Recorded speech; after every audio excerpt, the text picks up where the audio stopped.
the Supreme Court has just handed down a decision involving unions. They've ruled 5-4 that states can't force non-union workers to pay union fees. This is seen as a major setback for organized labor. With us now on the phone is Jessica Levinson. She is a professor at Loyola Law School. So, Jessica, listen, this was a public sector case. This was a public sector employee. So does this decision only impact public sector unions? It does. It does. It's a decision that was widely anticipated because the court actually heard this very same issue 2 years ago, right before Justice Antonin Scalia had retired, and the court deadlocked 4-4. With the addition of Neil Gorsuch, most people said, I know how the court's going to go. It's going to be 5-4 in favor of overturning these union dues for, as you said, public sector employees.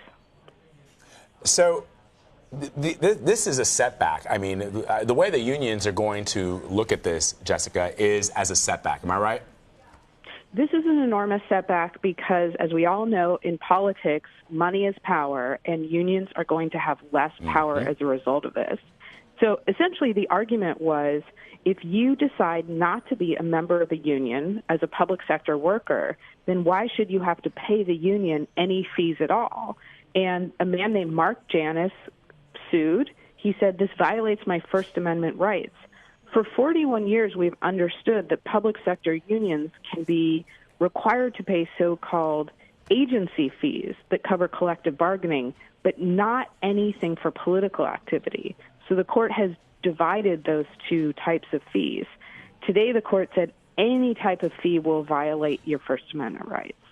So the president just tweeted about this, and I want to ask you about the content of this tweet. It says the Supreme Court rules in favor of non-union workers who are now, as an example, able to support a candidate of his or her choice without having those who control the union deciding for them. Big loss for the coffers of Democrats. Of course, you know, Zoe's got to sort of pick on somebody there. But right. I know this at the core of this, the argument had to do with free speech. But can you elaborate a little bit more on the president's assertion that this is also connected to, you know, supporting candidates? Sure. The first part of the president's Trump is factually incorrect. It's, I think, gross misunderstanding of the president that we've had since 1977 in a case called Abood, and that was the case that was overturned today. And again, what that case said is you can't force anyone to support, you can't force non-union members to politically support the union's activity. But you can say that you, as a non-union member, you benefit from the collective bargaining, you get better wages, you get better health care. So in order to prevent an issue of you becoming a so-called free rider, then you have to pay these agency fees. And the idea is that the agency fees are separate and apart from any political activity. So the idea that this has somehow changed and now people are free to support candidates that they're choosing is, to put it charitably, just a misunderstanding of what was the state of the law 20 minutes ago. Right, and the president is right that it's a big loss for the coffers of the Democrats, but the stuff about being able to support a candidate, I'm not sure where he's getting that. So just to clarify, Jessica, that was a completely different case? That was a case, yes, that was a 1977 case. That case has been overturned today, and the court went to pains to say, here's why we can't respect our prior president. Now, as to the issue of who benefits, I think that's actually one of the most depressing parts of this decision, is that it was a decision, a bare majority, 5-4. All the justices ruling in the majority today were appointed by Republican presidents, and the ruling will hurt Democrats. And I think this will largely be seen as a partisan decision, and I think that that is really a shame for the integrity of the Supreme Court. It's a question that some people have been posing over the last couple of days as these decisions have been made, Jessica, with regards to that. How do you see it? Do you see that some of these decisions many of them are, you know, have to do with this sort of party mentality where people are going to vote for, or not vote, but these justices are going to decide cases based on their party affiliation and who perhaps nominated them to the court? I will say that I think it's very sad that we can essentially predict how the justices are going to rule based on the partisan affiliation of the of the president who nominated them, whether that be a Republican president or a Democratic president. I would say I think that what we overlook is that the majority of the time, the Supreme Court actually doesn't vote along these partisan lines. They can actually find unanimous decisions.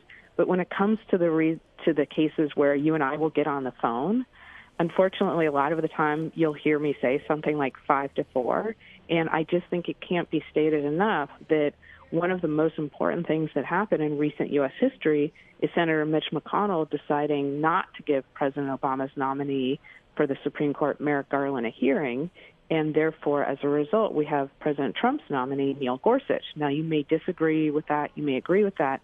It has enormous implications for decades to come, again, because unfortunately, many of these big kind of blockbuster decisions that deal with controversial social issues, like some of the ones we saw yesterday, the travel ban or the pregnancy crisis centers from yesterday, those do come down 5-4 along partisan lines.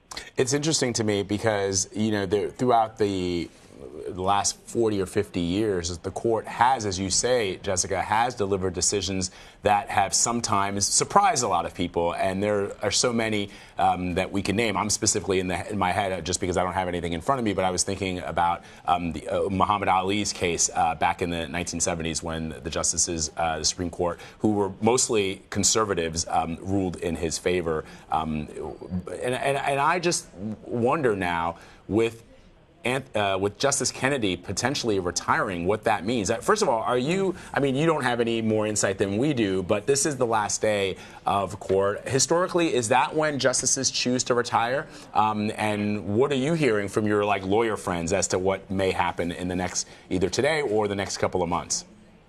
It is. And will Justice Anthony Kennedy retire is every law professor's favorite parlor game. And we read tea leaves and we have Ouija boards.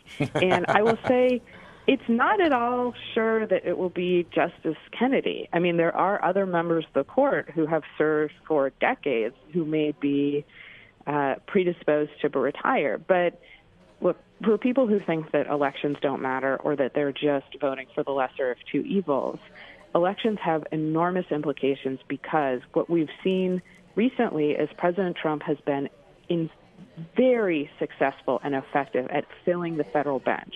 And it's important to remember that only a few of the cases that ever get to federal court get to the Supreme Court. And so many of the lower courts, the trial courts, the courts of appeals, and then, of course, what we're talking about today, the Supreme Court, will be changed forever because of the president who has the ability to nominate and fill vacancies. Now, President Trump could leave office this morning, and we would still feel his presidency for decades to come, because he has had a record-setting pace of nominating and confirming judges. And so it's just difficult to overstate the importance of that presidential power. These are people who stay for life because of the sad irony. They're supposed to be above politics. This goes back to what we were just talking about. The idea is, if you get your job for life, you don't worry about what's popular with the party who appointed you. Yeah, right. Jessica, before we let you go, I just want to double back to this case and this decision. Will this have an impact on private sector unions? I think a lot of people, most people, if they're in a union, it's not a government union, a public sector union. So they want to know, is their union going to be affected? This case is just about public sector unions. All right. That's clear and to the point. Jessica Levinson? Yes. Thank you. She's a law professor. Yes, I know. There's no hemming and hawing there. Right. Keep it lean. Thank you, Jessica.